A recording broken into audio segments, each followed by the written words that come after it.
Time for our buddies at Allstate. Let's do our Allstate check-in with Saquon Barkley, who broke the 2-century rushing yard milestone in only 16 games. Saquon has 2,000 yards. Only 8 other players in the history of the league have done that. It was also in 16 games, which matters to a lot of people. Not to us, I don't think, but it's impressive.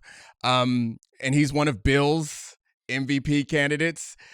I, like you, understand why people would put him in the MVP argument if he breaks the record, but I think he's on the tail end of that consideration with the season that the quarterbacks are having. But generally, what he's done this year is a perfect, I think, encapsulation of how you should think about the modern running back. Is like when you have a situation that's ready for a guy like that and you put him in there, it takes your offense to a whole new level. It's been fun to watch him play this year, and the reverse hurdle should get an award itself. And they should create another trophy for like highlight of the season and give that to him. Name it after Saquon. No, we can't do that. Highlight of the year. No, here's the problem. You're getting to a point that I want to make about Saquon Barkley, which is I think because Offensive Player of the Year exists, and it's a terrible award that makes no sense when offensive players win MVP every year, Right. I could see Saquon being like foisted off like, oh, you're cute. Yeah, you win Offensive Player of the Year. You're not really considered in the MVP conversation. But if Offensive Player of the Year didn't exist, Saquon would actually be in the MVP consideration and deserves to be there. So I hate that like secondary award exists because it's going to be a really easy excuse to keep Saquon out of this conversation. Yeah, you think that if it didn't exist, he would be up there with the season that these quarterbacks are having, and I disagree with you. So I understand the argument for Saquon.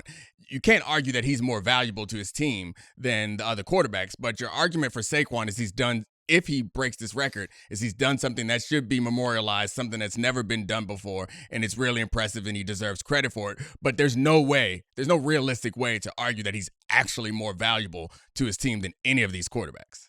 Just saw Mitch Trubisky throw a 70-yard touchdown against the Jets this week, Dominique. I don't know that I think you're being a little harsh on Josh Allen here.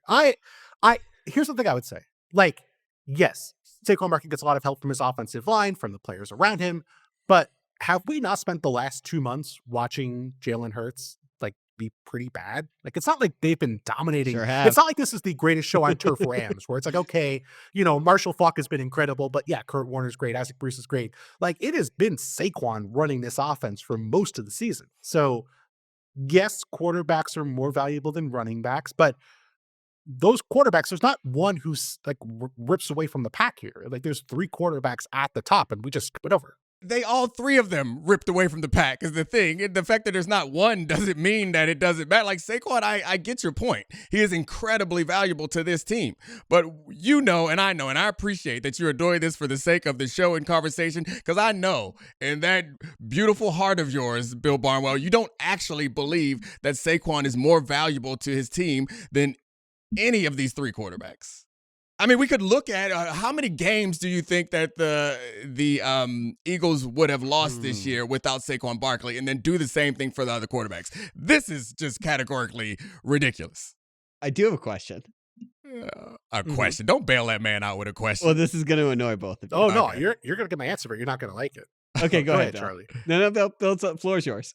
This is not the Bill Barnwell Domonique Foxworth Awards. This is the 50 people who cover the NFL in a very different way. Okay, there's a cop-out. Way to say nothing. You win. If the competition was who could annoy the other 2 co-hosts more, you won, because you nailed it on that one. This is the ultimate cop-out.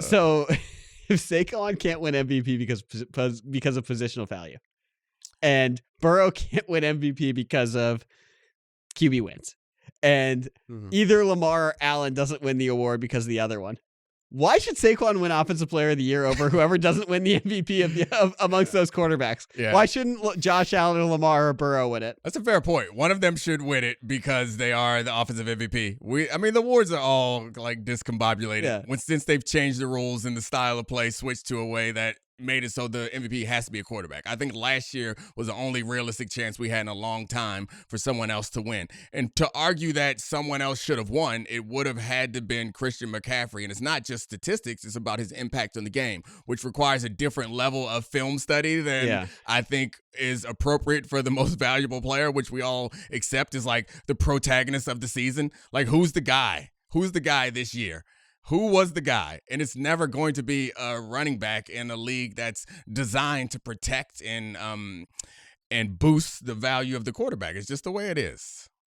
Sorry, Saquon. But what he does get is... If you were going to tell the story of this year, is Saquon Barkley not the biggest story of this season in the NFL? If he breaks the record, he becomes one of the biggest stories. But no.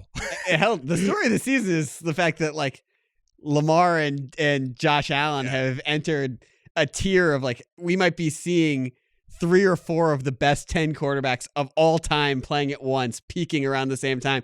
And it's in the back of our heads being like, even though the Chiefs are really, really mid, like, they're probably just going to turn it on and beat these teams in the postseason. The Chiefs' mediocrity is probably the A1 story of the season, followed by the other 2 great quarterbacks, followed by, I guess, Saquon and Jamar Chase. And Saquon Let me still ask you a hypothetical. And Jaden Daniels, of course. He's the A1 story of the season. Ready finishes runner-up to Bo Nix, an offensive rookie. Oh, come on. Get out. If Saquon would have a bigger year, and this is hypothetical, this is not like trying to give him credit for stuff he didn't do, but I think Saquon would be a much stronger candidate and would be getting more of a realistic chance to win this award if it weren't for the fact that Jalen Hurts had like 12 one-yard touchdown runs on tush pushes, because those are runs that would typically go to the running back. And I think if Saquon Barkley had gotten 6 of those, then he's setting the rushing record. He has like 21 or how many touchdowns does he have this year? In reality, after this past week, he didn't score, but he has like 15 or 16. He has if I'm not 15. mistaken. Yep. So if he was at 20, he was at 21, 22 touchdowns. What if he got them all? What if he had 27? Yeah, I mean, I think 27. He'd be MVP if he had 25 touchdowns. No, I think you're wrong. I think it'd be more interesting. But I think what would change it for Saquon is also the best argument, I guess, against Lamar Jackson is that we know that this team is awesome. Even though they struggled down the stretch last year, you drop Saquon into an awesome situation. If you drop Saquon onto the Giants. If you drop Saquon onto the Giants and he takes them to the playoffs, that's a different conversation. I think he had a better chance. The problem is Saquon is we know he's the icing. Like, we know that the reason why he is here and the reason why he's having success is this team was already complete before he got there, and he took him to another level. And that's the same argument I think about Lamar is like you've added a piece that deserves a bunch of attention, and Derrick Henry is like, all right, we recognize that part of this equation, Lamar being so great, is because Derrick Henry was an important addition, but his numbers suggest that it's still the greatest season that he's ever had. This is a terrible argument. Did we not see Lamar Jackson win MVP last year without Derrick Henry? Did we not just see the Eagles offense come to a halt in the second half of last season and struggle without Saquon Barkley? Like, we've seen these versions of these offenses without those changes, and I don't think that makes an argument at all. You're first taking me down right now. Are the Eagles good? Were the Eagles good? Are they incredibly talented? Are they incredibly talented? Like, we don't have to do this. You don't have to pin yourself down and stick to this argument. We can accept that Saquon Barkley is icing. He's incredible icing, but we know he's icing. The reason why their season is great this year is in large part because their defense figured it out and because A.J. Brown is awesome and that O-line is incredible. It's not that Saquon showed up.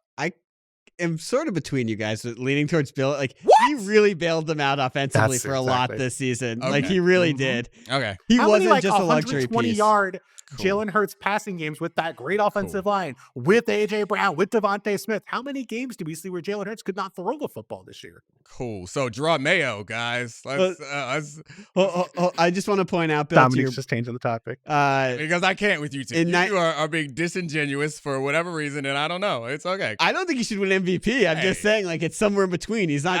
I got a football game. He's not a hood ornament. I got a football game to coach in an NFL stadium later tonight. I don't got time to waste my time arguing with you guys about something that neither of you even believe. By the way, describing the best player in the league as icing. Domonique Foxworth. Icing is delicious. It's the best part of the cake.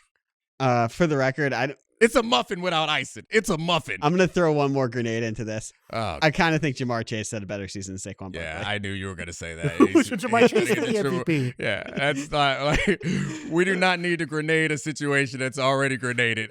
Sure. Let's give everybody. If you were to poll the GMs of like who would you want? Who would you want this year? Yeah, I mean, I would take Jamar Chase. I've told you before that I think A.J. Brown is more important to the Eagles offense than Saquon Barkley. There's a chance Jamar Chase would be a better running back than Saquon.